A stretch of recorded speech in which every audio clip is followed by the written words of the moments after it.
And finally, we're making our way through 16-bit Shangri-La with these choices. Turtles 4, Turtles in Time, and the Hyperstone Heist, both for the SNES and Genesis respectively. While the latter is a clone of the former, they both possess the same concept.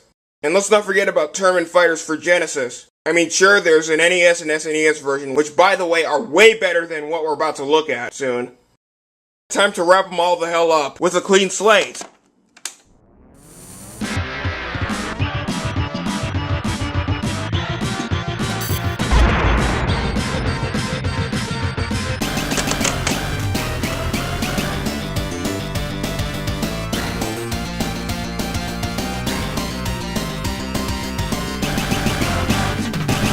Yet again, considering that both entries employ the same, if varied, graphical layouts, music tracks, gameplay and control schemes, all of which I'll discuss eventually, their overall plot lines are altered depending on which game you're dealing with.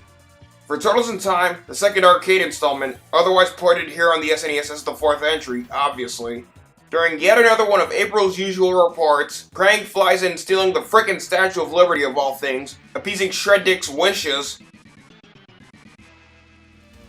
Whereas for the Hyperstone Heist, it's the same damn premise, except most of Manhattan and even the Statue of Liberty have mysteriously vanished.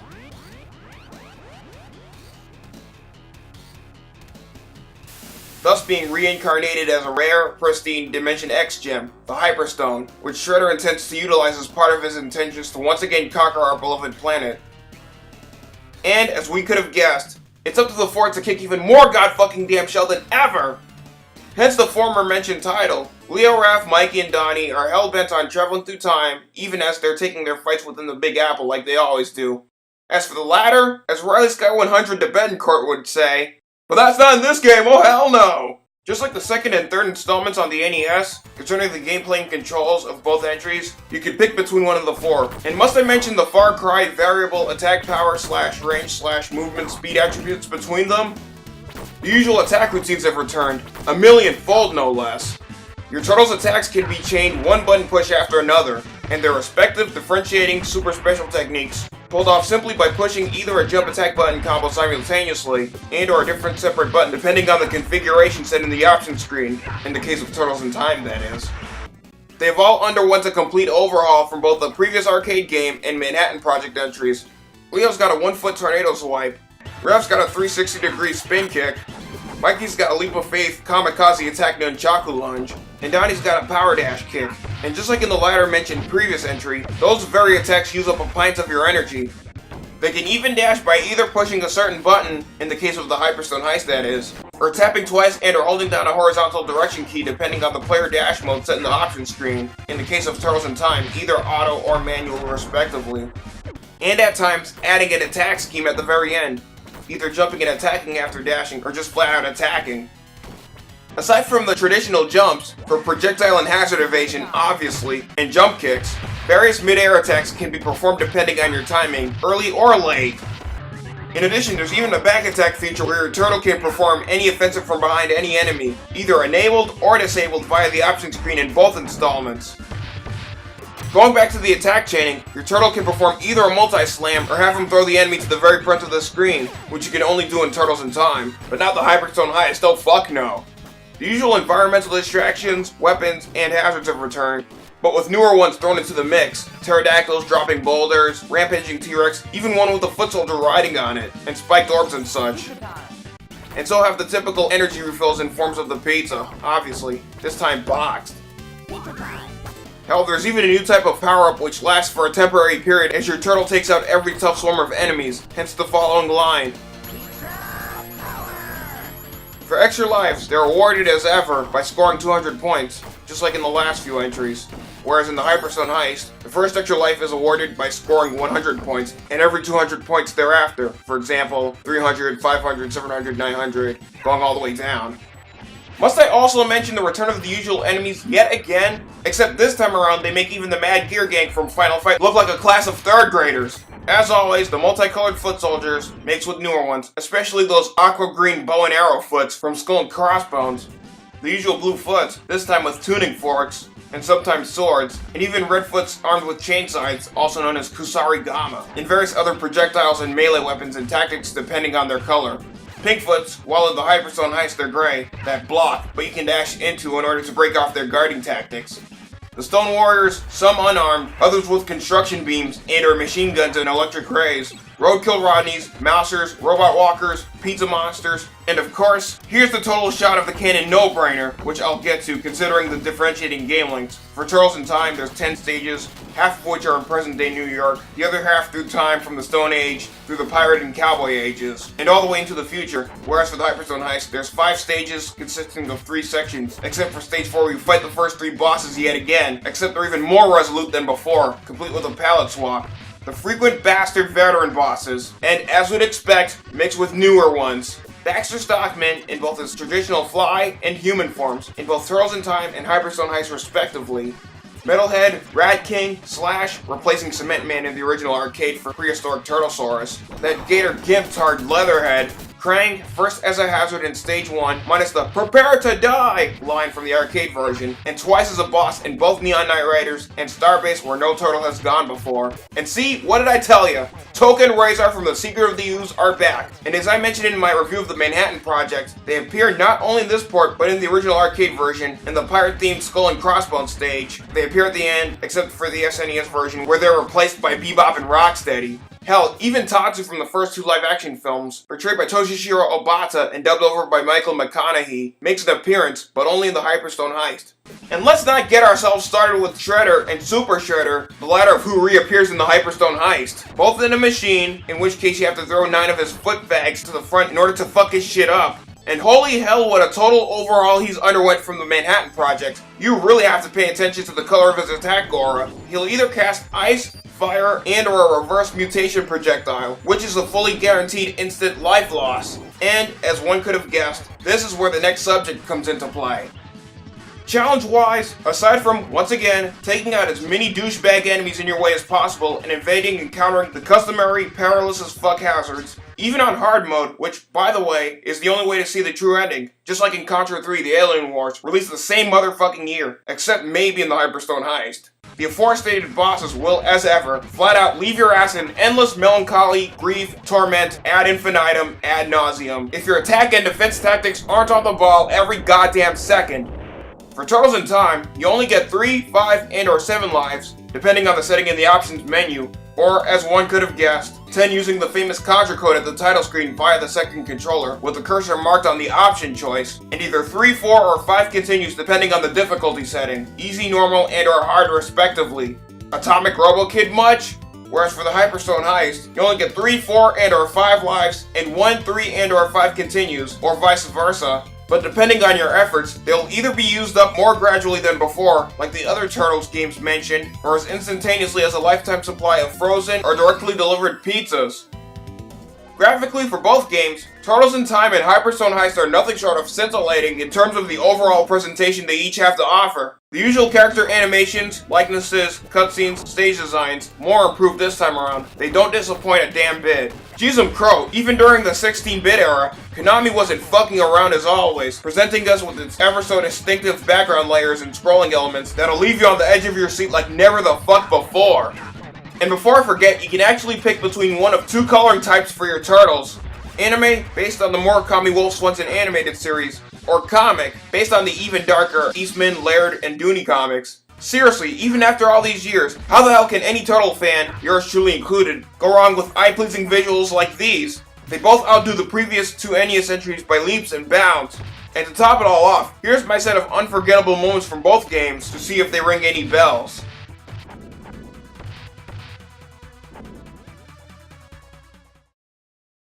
For the music and sound, and I listened to those names very carefully. Composed by Kozo Nakamura, as ever, based on Mutsuhiko Izumi's original arcade soundtrack, with 6 others helming the sound effects for both ports, while also contributing to the music in some way, form, shape, what have us. Hideto Inoue, Kaori Kinouchi, Masahiro Ikariko, and Yo Takamine for the Hyperstone Heist. Not to mention Kazuhiko Uehara and Harumi Ueko for Turtles in Time. Just like the graphics, each and every catchy-ass track throughout will never let you down, even for a fucking millisecond. While both games use the same set of familiar tracks from the original arcade version of the former title, they even use differentiating new tracks depending on a specific stage, or an extended rendition of a track depending on a specific incident within the game. The sound effects don't disappoint one damn bit either, nor do the humor-infused, charm-laden sound bites for both games. And as always, if I were you, I'd listen to those very carefully.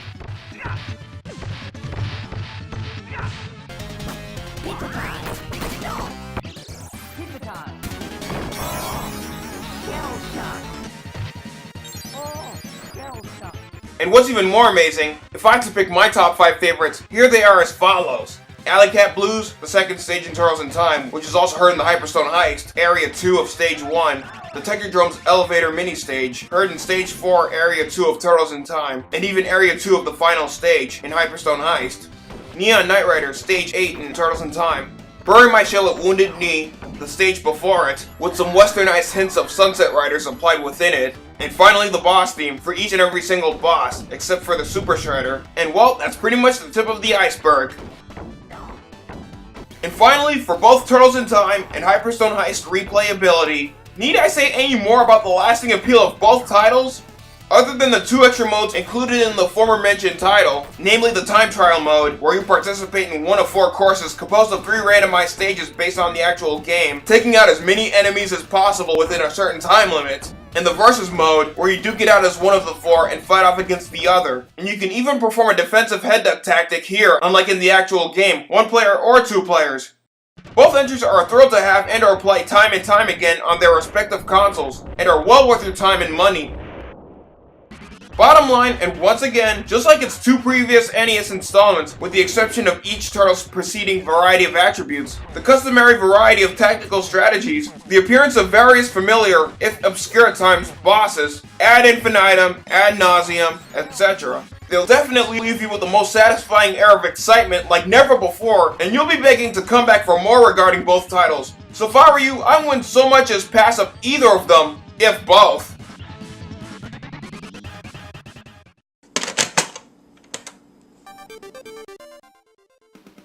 Now on to the last entry of the lineup, and I know what everyone's thinking at this point. About damn time, right? For the Genesis version, as seen here, based on the space adventure comics by Eastman and Laird, obviously, the plot revolves around Splinter being kidnapped and abducted by mind-warped purple clones of the Green Machine led by Krang, while the real foursome's going about their usual routine, at which point they're informed by that deranged Dimension X Brainiac about said incident. They then recruit 4 others to combat Krang and his clone cronies, not to mention various other adversaries. Namely, April, who's no longer the damsel in distress reporter we've come to know, let alone we've been used to lately, and is now putting Renee Russo and Cynthia Rothrock to absolute shame. And even Casey Jones, remember him from the comics? Not to mention the first and third live-action films from New Line and Golden Harvest, portrayed by Elias Koteas of Some Kind of Wonderful and Tucker the Man in His Dream fame. Along with Ray Fillet, aka Man Ray, from the Archie Ninja Turtles comics, and in-game exclusive Sisyphus, a beetle named after the common species, reminiscent of Beetlemania from SNK Playmore's King of the Monsters series. Whereas for the NES and SNES versions, respectively, the former of which was the last NES game made by Konami to be released in the US, not long after Batman Returns, Zen Intergalactic Ninja, and even Tiny Toons Part 2 Trouble in Wacky Land, based on differentiating story arcs of various media, the Turtles receive a letter from their nemesis, namely old Shred Dick, to find out which of them is the absolute most powerful via, who could have guessed, a hand-to-hand duel in 4 different areas of the Big Apple, obviously. And they even enter a tournament in an attempt to save both April and Splinter yet again, while confronting the newly formed Shredder Elite led by Shred Douche, and even the dangerous yet beautiful Karai. As for the main gameplay and controls, basically it's like every fighter out there, whose titles I'm in no position to mention whatsoever, but we should already be familiar with by now, at least. God help me if I meet someone who isn't. For the Genesis version, 2 of the 3 available buttons, A, B, and or C, are used for punching and kicking. Mighty Morphin Power Rangers much? None of that XYZ shit like in other fighters released in or ported the same era. The buttons for the NES are pretty much the same deal, B and A, punch and kick, but are somewhat adaptable. Whereas for the buttons for the SNES version are used for your normal and fierce punches and kicks, Y and X for your normal and fierce punches, and B and A for your normal and fierce kicks, proportionately, except for L and R, which aren't used by default, which in the options screen, whenever possible, you can actually swap out. For jumping and blocking, like most fighting games, again, up and either left or right on your D-pad are used, depending on which side you're confronting your opponent. Most, if not all, special moves are pulled off in the styles of every damn fighter out there, whose preceding clips I highly suggest referring back to. In terms of their respective learning curves, the Genesis version here is steeper and, for lack of better words, random compared to its Nintendo counterparts. It's like whenever you attempt to get a special technique in and or pull a slam, in either case your timing has to be right on the mark whenever your opponent recovers. Your enemy hands your ass back to you in a fucking paper shredder, no pun intended.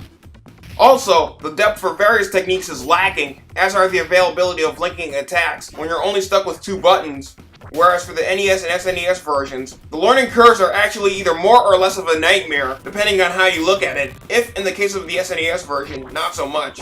Seriously, Konami, what the fuck? And don't even get me started with the differentiating modes in all 3 versions. You'll just have to play them for yourself to fully understand their purposes.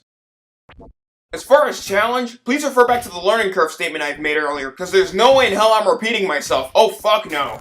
Otherwise, the opponent's AI in the Genesis version is out of whack and hair-pulling by comparison. And if this series of demos I've put together doesn't back up my point for whatever intention or whatever reason, what have us, I don't know what the fuck else will!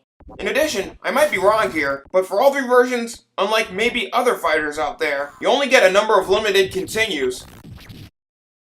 The graphics, as detailed, bizarre, and eye-popping as the Dimension X planet backgrounds are in the Genesis version, they are somewhat mediocre at best.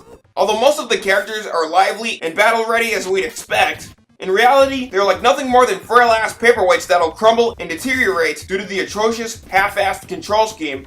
Whereas for the NES and SNES versions, again the former of which was the last NES Konami game to be released in the US, their proportionate visual presentations are nothing short of the brilliant, if sometimes out of place, designs we'd expect on both consoles. For the music and sound, composed by Mitsuhiko Izumi for the Genesis version, Junichiro Kaneda and either Shun or Ayako Nishigaki for the NES version, and Kazuhiko Uehara for the SNES version. Despite the former mentioned additions attempt to fuse techno with other genres of the time, in reality it just fails very horribly.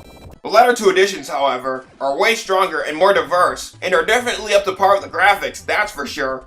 Even after all those years, I'd expected way better from Izumi, considering the musical greatness he's provided for not only the 2 Ninja Turtles arcade games, also for Asterix and Gradius 3, and even Rumble Roses. And as for the other sound effects, including the scratchy, if sometimes crisp, voice samples, don't even get me started. And concerning Tournament Fighter's replayability, for the Genesis version, there's nothing to comment on at this juncture, aside from maybe practicing your attack timing and aiming for a possible opening within your opponent's tactics, which all in all turns out to be a mindless as shit chore. Just do yourself a favor and stick with the NES and SNES counterparts. You'll feel a hell of a lot better, trust me.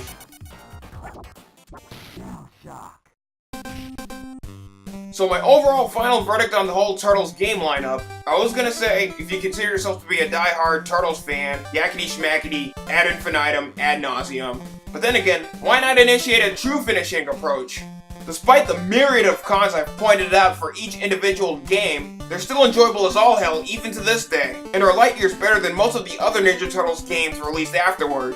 Specifically, those based on the 2003 4Kids animated series, the Warner Brothers Weinstein Company and Imagi Studios CGI movie, and the like. Except of course for the Smash Brothers clone, Teenage Mutant Ninja Turtle Smash Up.